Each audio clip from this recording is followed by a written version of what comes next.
Indigo Park Chapter 1 showed off its massive location and introduced us to all of the game's characters. It presented itself in a way that teases just how dark this abandoned park can be. But what caused Indigo Park to shut down? While this chapter doesn't directly tell us, it does give us some hints. So let's take a look at how this once thriving amusement park has turned into a forgotten memory. The beginning of the game makes it very clear that something terrible happened at this park. One of the first opening scenes shows us a conversation between us and our friend Laura.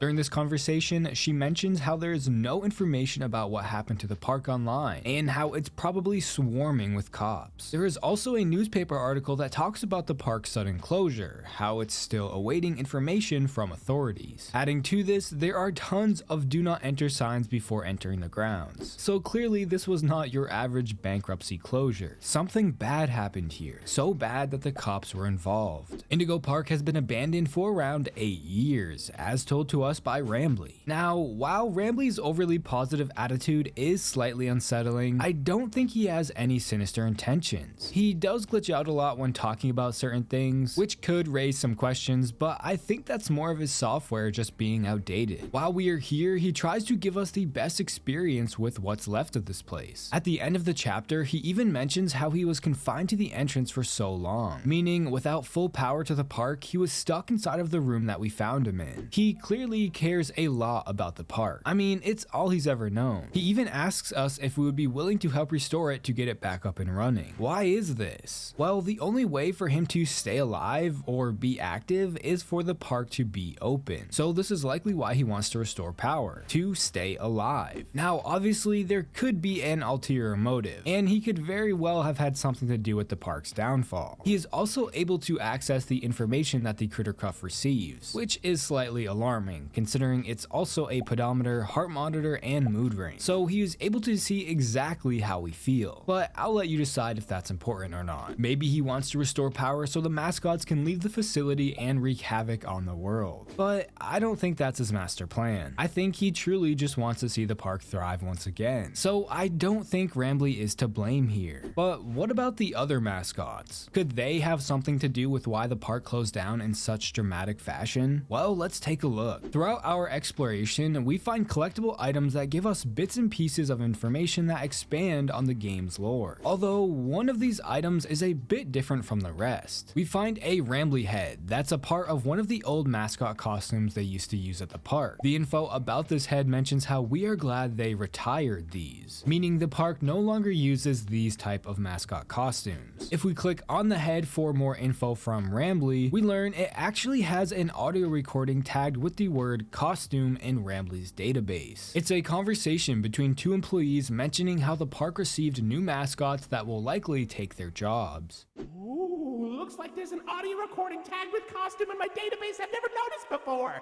Let's listen. Hey Jackson, you hear about the new mascots? Yeah, think it'll put us out of a job? I think so. Old sport. And right after we got this damn raccoon costume. Man, screw this place. I say we get our asses out of here and go straight to Vegas. Aw, come on. They didn't even document the Indigo inventory ID for the costume. I was really looking forward to that. What a useless recording. Deleted. This recording was not useless, Rambly. It actually hinted at what might have happened. So the park was using traditional mascot costumes, hence the head we found. However, they received new mascots to replace them. Mascots that we learned were not just costumes. But hold that thought. Now, what's also important about this audio is Jackson asking if it will put them out of a job. Meaning with these new mascots, Indigo Park will not need to pay employees to wear the suits. Losing their job would probably cause most people to get upset. And it was also weird how the term old sport was said. There was a pause before and after. I think so. Old sport.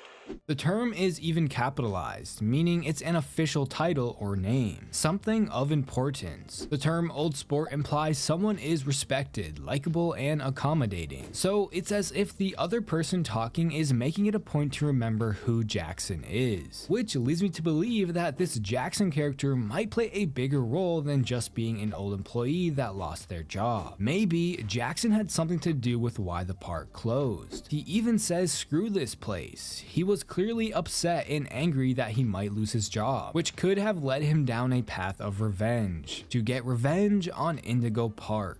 Now, considering Mason, the game's creator, voiced Jackson, it's probably just an Easter egg. But I feel the reason the park closed is much darker than that. I mean, this is a horror game after all. Towards the end of chapter 1, we watch as Molly gets decapitated, and blood goes everywhere. This tells us that the new mascots that were replacing the costumes were actually living beings. Somehow, Indigo Park likely created living versions of its mascots, not only living, but increasing their size. This would truly bring the park to life and separate itself from its competitors. The park's main attractions are Molly Macaw, Lloyd the Lion, Finley a Sea Dragon, and Salem the Skunk. Chapter 1 introduces us to almost all of their living forms. Lloyd tries to attack us multiple times but fails and runs off. Molly loses her head and we get a quick glimpse of Finley inside his water enclosure. But we never actually see Salem in their living form. As we know, they are the troublemaker of the gang, being able to create inventions to get out of any sticky situation. When we visit their section on Rambley's ride, it's the only one that's destroyed, hinting that Salem could have had something to do with it, but we don't actually see them in chapter 1. However, there is an arcade game where we can get a glimpse of his antics in action. We play as Rambley, and Molly's plane crashes somewhere in Rambleyberry Woods, so we need to find Molly and make sure she's okay. After traveling through the woods, we eventually find her and the crashed plane, when suddenly Salem jumps out and explains how he threw a smokescreen at Molly that caused her to crash. Salem then throws one of his potions at Molly, which completely changes her look and turns her purple, similar to how Salem looks. Molly is now evil and she attacks us, so this potion completely changed her from a nice and caring friend to an evil monster that attacks us. Now yes, this could be a simple and fun minigame that just introduces Salem and his unfriendly behavior in a unique way, but what if it's deeper than that? What if it's hinting at what happened at the park? I mean, after we complete it, it does give us a berry from inside the game, meaning there could be a connection between the game and the real world. Considering the mascots are alive, they are probably self-aware. And since Salem was designed to be a troublemaker, it's possible that their mind wandered a little too far one day. With their mischief antics, perhaps Salem started to realize just how smart they were. So one day he created a potion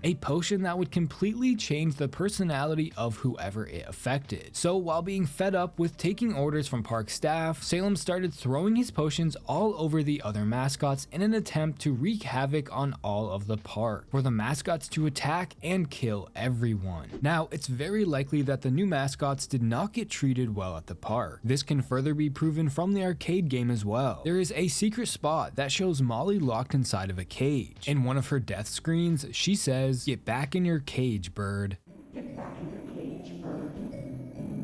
And as we know, Molly repeats things she hears, so this basically confirms that the living mascots were treated poorly. Therefore, it would make sense to have them act out and seek revenge. What better protagonist to start this revenge than Salim with their potions? The aggressive nature we see from Molly and Lloyd is very similar to the way Molly acted in the arcade game after being hit by the potion. These potions could be what caused the mascots to turn evil. So what do you guys think happened at Indigo Park? Was it the staff that caused everything, the mascots, or both? Chapter 1 only really introduced us to the world, so there wasn't much information about what happened, although I'm sure Chapter 2 will be lore heavy. Regardless, let me know your thoughts about what happened in the comments below. And if you like horror game content like this, please consider subscribing. Also, if you want to support the channel more, you can become a member. Don't forget to follow my Twitter at TerrifyT. Thanks for watching.